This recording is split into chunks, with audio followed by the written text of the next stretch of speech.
Bonjour à tous, alors faisons suite à ma dernière vidéo où je vous ai montré comment faire des petits bijoux avec des perlex, de la pâte noire et des rouleaux à texture. Je vais maintenant fixer des bélières pour faire des pendentifs comme ça. Mais je voulais pas juste les coller parce que j'ai peur que ça parte. Du coup je vais faire une petite semelle derrière et je vais après y incruster la bélière, c'est des bélières à coller en fait tout simplement. Mais je vais quand même y rajouter de la fimo liquide pour être sûr que ça tienne bien. Donc on va commencer par découper nos petits carrés ou rectangles dans la pâte que j'ai préparée. Donc j'ai fait une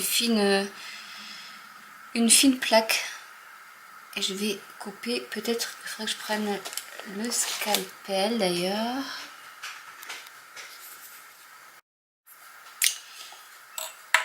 Ça sera peut-être plus simple qu'avec la lame. Donc je vais prendre à la rigueur je peux faire ça déjà pour imprimer et en même temps je coupe.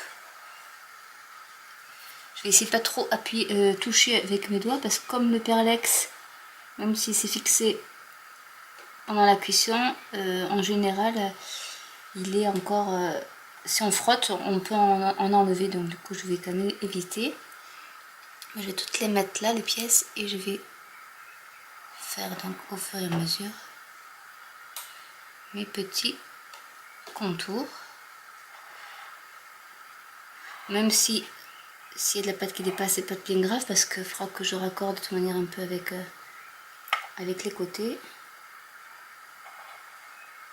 Voilà, un petit là aussi.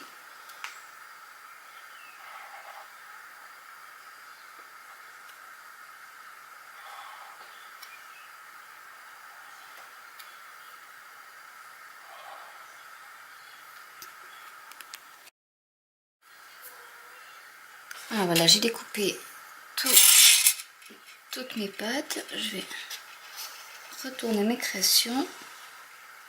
Alors il fait chaud donc la pâte colle, mais bon, voilà, du coup j'en ai une que je vais remettre aux bonnes dimensions. Donc là, j'espère que je ne suis pas dans le champ d'ailleurs. Il fait tellement chaud que ma pâte s'est bien ramollie. Je vais prendre une lingette déjà. Et je vais donc appliquer bien comme il faut ma pâte. Je vais essayer de l'étirer jusqu'au bord.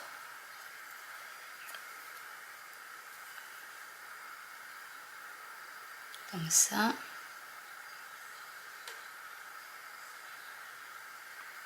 Pour qu'il y ait un joli raccord.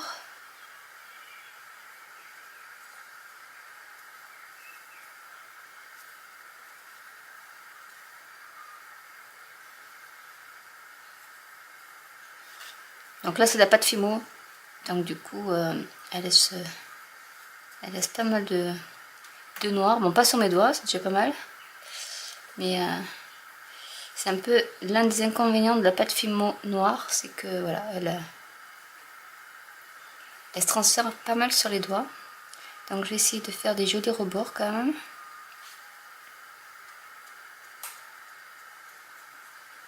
Donc voilà, les lingettes bébé c'est vraiment un indispensable quand on fait de la pâte polymère. Hein, de manière, ça sert vraiment à tout, à lisser, à nettoyer, à tout. Ça sert à tout. Je crois que vraiment c'est vraiment la chose à toujours avoir dans son atelier. Voilà, une fois que mes pourtours sont faits, c'est pas grave s'il y a les traces de doigts. Alors ce que je voulais faire, c'est déjà voir, c'est dans le bon sens. Je voulais en fait mettre un peu de fimo liquide sur ma bélière. On n'est jamais trop sûr, histoire que ça colle. Hop. Donc je centre la bélière, mais je voulais en même temps, même si ma pâte est fine, je voulais aussi un peu l'incruster à l'intérieur de la pâte tout en gardant le cœur visible parce que je trouve joli ce cœur. Et du coup, voilà, je vais faire comme ça. Je vais essayer d'enlever un peu la pâte Fimo qui reste autour. Et ce que je vais faire aussi, c'est que je vais texturer. Donc moi j'avais que ce gros truc là pour nettoyer les tampons. Mais voilà, je vais essayer de texturer l'arrière. Pour que ça fasse un peu plus net. Parce que c'est vrai qu'il y a des traces de doigts, il y a un peu de tout. Donc ça camoufle pas mal. Ce genre de choses, ça camoufle pas mal. Voilà. Je fais donc, voilà ce que ça donne. Et voilà ce que ça donne. Elle n'est pas très droite, je vais la mettre un peu plus droite, elle a débougé. Voilà ce que ça donne.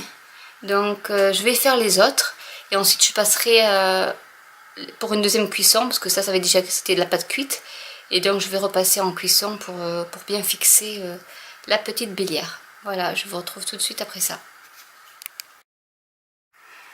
Voilà, donc toutes les pièces sont avec leur bélière collée, texturée, donc place à la cuisson. Je vous retrouve juste après ça. Voilà, du coup j'ai mis au four, j'ai même résiné et je vous montre le résultat. Voilà, donc ça c'était le grand. Et donc pour les 4 petits, voilà, je vous les montre. Voilà, ça fait vraiment un effet fini.